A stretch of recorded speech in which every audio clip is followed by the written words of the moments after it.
Pour un entrepreneur, l'échec, c'est souvent le scénario catastrophe. Une angoisse énorme, l'idée que tout ce qu'on a bâti puisse s'effondrer. Mais est-ce que c'est vraiment la fin de tout? Et si le système aujourd'hui était pensé pour transformer cet échec en une simple étape? Pour les startups qui ont le label, eh bien justement, les règles du jeu ont complètement changé. Alors, on va regarder ensemble ce qui arrive concrètement quand une start-up doit mettre la clé sous la porte. Parce que, loin de tous les clichés, la réalité juridique est devenue bien plus nuancée et surtout beaucoup plus protectrice qu'on pourrait le penser. Au cœur de tout ça, il y a une philosophie complètement nouvelle, ce qu'on appelle le droit à l'échec.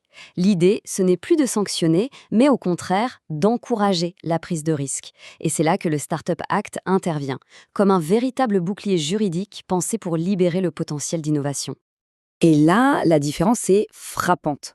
On passe d'une vision assez traditionnelle où l'échec est presque vu comme une punition, une faute de gestion, à une logique toute nouvelle qui dit, attendez, l'innovation, c'est risqué par nature, donc l'échec, ça fait juste partie du jeu. Et voilà le point absolument crucial. Ce droit à l'échec, il protège l'entrepreneur qui est de bonne foi. Tant que la faillite est purement économique et pas le résultat de magouilles comme de la fraude ou des détournements, la loi offre un cadre super sécurisant. Cette distinction, elle est fondamentale. Bon, maintenant passons à la pratique. Comment ça se passe concrètement, la fin de vie d'une start-up avec ce nouveau régime?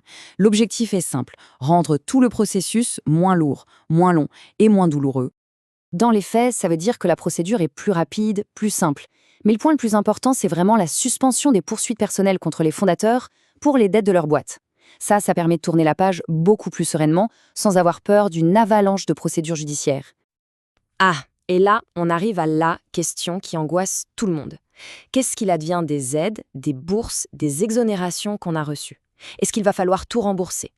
Eh bien, la réponse est l'une des plus grandes protections de ce dispositif. On commence par une excellente nouvelle. La bourse entrepreneur, on n'a pas à la rembourser. Il faut la voir comme un coup de pouce pour oser prendre des risques, pas comme un crédit. Si l'échec est économique et qu'on a été de bonne foi, cet argent est définitivement acquis. Point. Et on continue sur cette lancée très positive. L'État, qui a pris en charge une partie des cotisations sociales, ne viendra pas les réclamer. C'est un soulagement énorme. Ça évite de se retrouver avec une dette sociale qui tombe du ciel. Et pour finir ce chapitre, les avantages fiscaux, comme les exonérations d'impôts dont la start-up a pu bénéficier, ils sont aussi définitivement acquis. On ne va pas faire un retour en arrière fiscal juste parce que le projet n'a pas marché comme prévu. Allez, on aborde un autre point capital, la protection du patrimoine personnel des entrepreneurs. C'est là que le fameux bouclier prend vraiment tout son sens. En clair, ça veut dire quoi? Que les fondateurs sont à l'abri, personne ne peut venir saisir leurs biens personnels pour payer les dettes des fournisseurs, les impôts de l'entreprise ou même les salaires qui n'auraient pas été versés. La société fait vraiment écran. Mais attention, ce bouclier n'est pas absolu. Il a des limites très très claires. Si un fondateur a signé une caution personnelle par exemple, ou pire, en cas de faute grave comme un abus de biens sociaux ou un détournement de fonds, là, la protection saute. La loi protège la prise de risque, pas la malhonnêteté. D'accord, mais du côté des investisseurs, qu'est-ce qui se passe? La règle est simple, et tout le monde dans cet écosystème la connaît. Ils perdent leur mise. C'est la définition même du capital risque. Ils investissent en sachant qu'il y a un risque de tout perdre, et les fondateurs n'ont pas à les rembourser avec leur argent personnel. Bon, fermer une start-up, on l'a vu, ce n'est pas une fatalité. Le système est pensé pour que ce soit une étape, pas un cul-de-sac. Alors qu'est-ce qu'on peut faire après? Eh bien, beaucoup de portes restent ouvertes. Parce que l'expérience qu'on gagne, même quand ça ne marche pas, elle a une valeur immense. On peut tout à fait relancer un nouveau projet, redemander le label, ou même reprendre son ancien job si on était en congé pour création d'entreprise. Et ça, c'est peut-être le point qui change absolument tout. Contrairement à une faillite classique qui peut vous coller une interdiction de gérer une entreprise, l'échec d'une start-up labellisée ne laisse pas cette cicatrice sur le CV de l'entrepreneur. La voie reste libre pour se lancer dans de nouvelles aventures.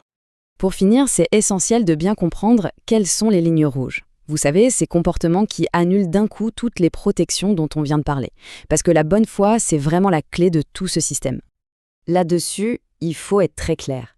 Mélanger les comptes pro et perso, piocher dans la caisse de l'entreprise pour des dépenses privées, faire des fausses factures ou encore créer de nouvelles dettes alors que l'activité est déjà arrêtée, tout ça, ce sont des fautes de gestion graves. Et elles font tomber le bouclier immédiatement. La rigueur, c'est la meilleure des protections. Au final, ce qu'on comprend, c'est que ce droit à l'échec, ce n'est pas une permission de faire n'importe quoi. C'est un filet de sécurité qui est là pour permettre d'oser, d'innover et de prendre des risques calculés. La vraie question, du coup, c'est de savoir comment cette liberté peut être utilisée de manière responsable pour construire les grands succès de demain.